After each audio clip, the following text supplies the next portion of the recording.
Hi, I'm Silke. I've got MS. I'm 42. Yes. Before I had MS, I used to be a potter. Well, I'm still a potter, but I don't work as a potter anymore. I used to play music,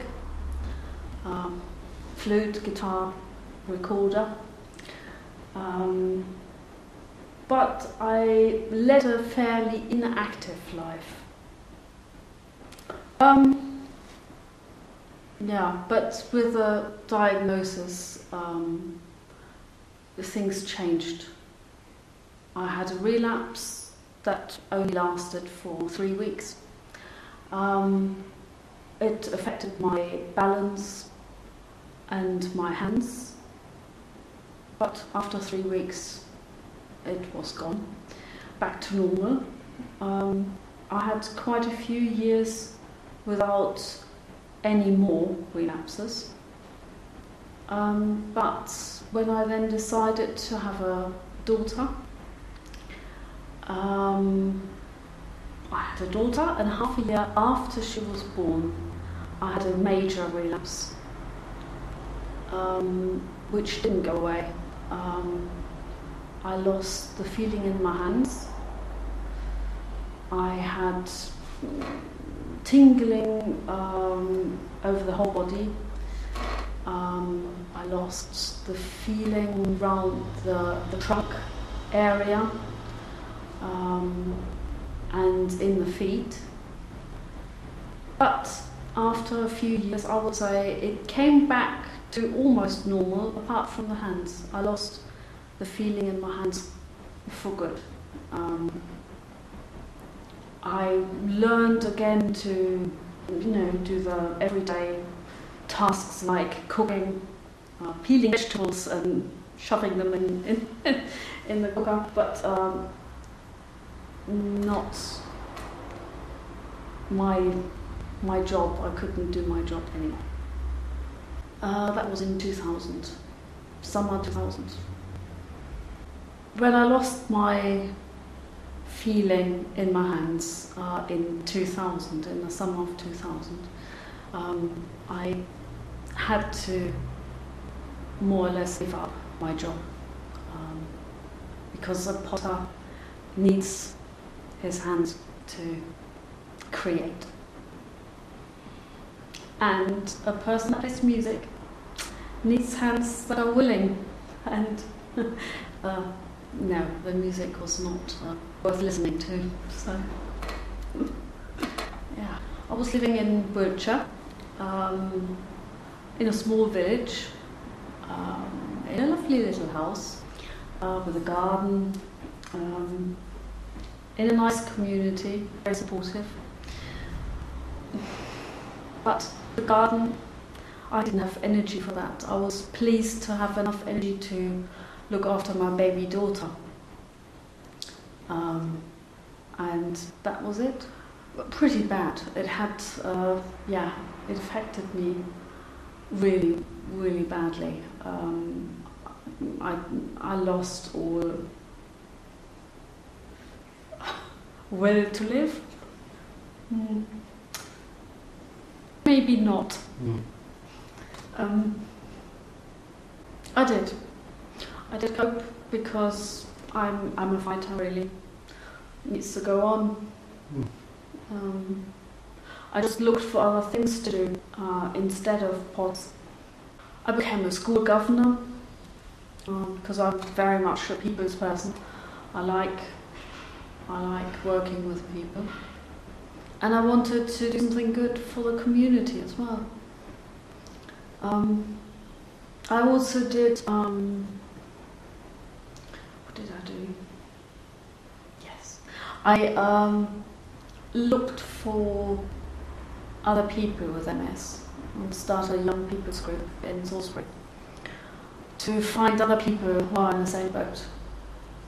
That was very helpful.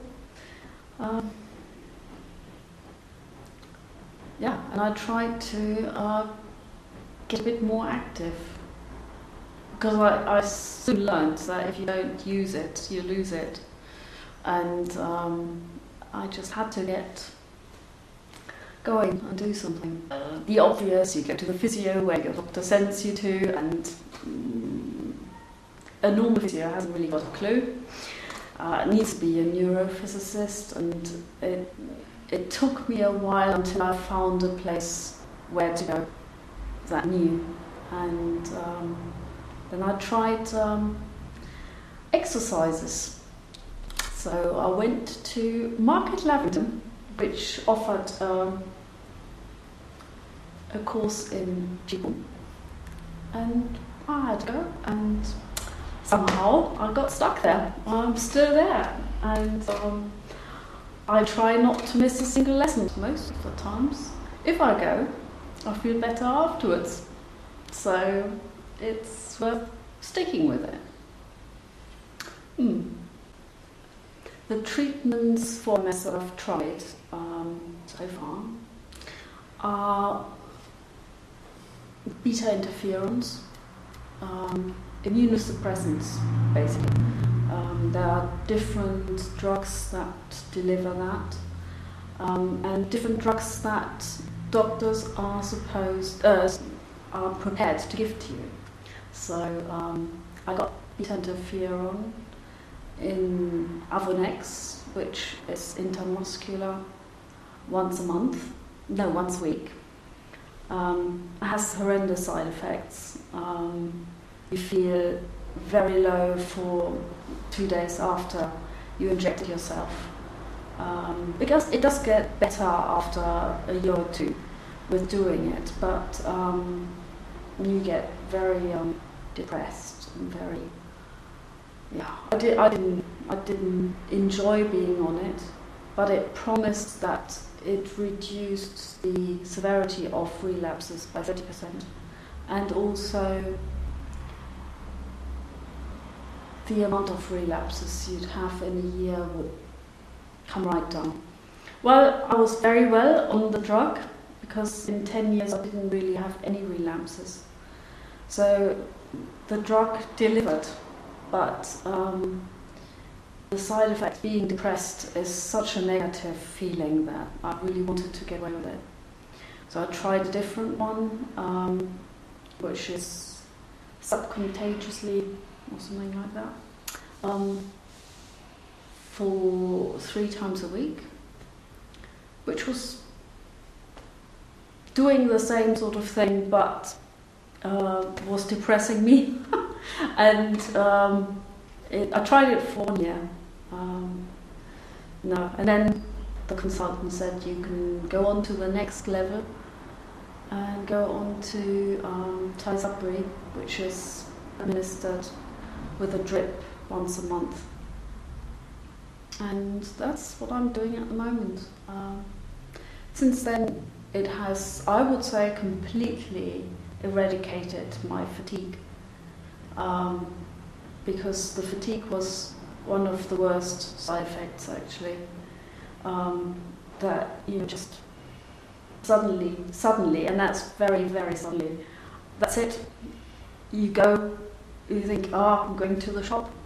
You're walking into the village, and you're there, and you haven't got the energy to even do the shopping, let alone bring it home. So that was, so that is all gone now. I haven't got fatigue.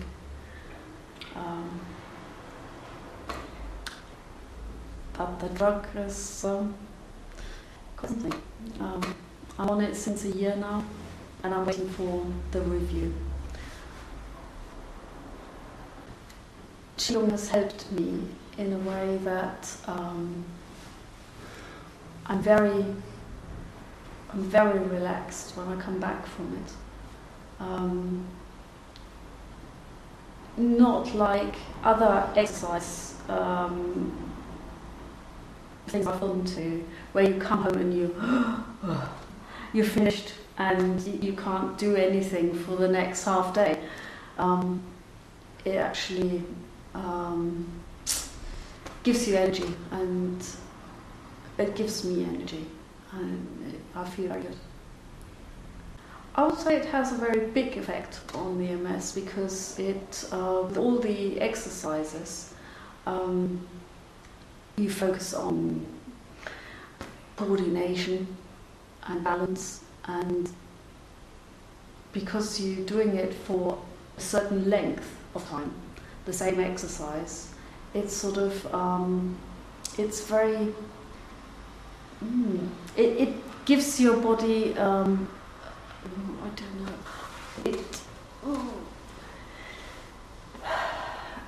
it teaches your body the mechanism of how the exercise is done, and that is very, very helpful,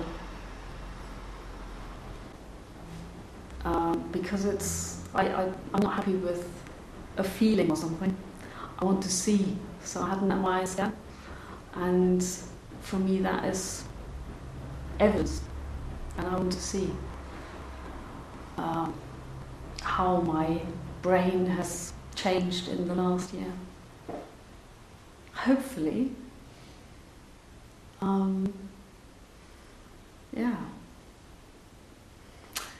it has improved, which I can't actually feel.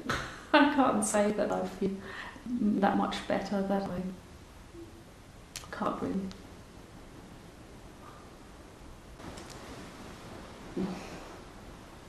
I like it all. Sorry. I don't actually find it that helpful sitting down doing it now. But it's very difficult to sometimes keep the balance.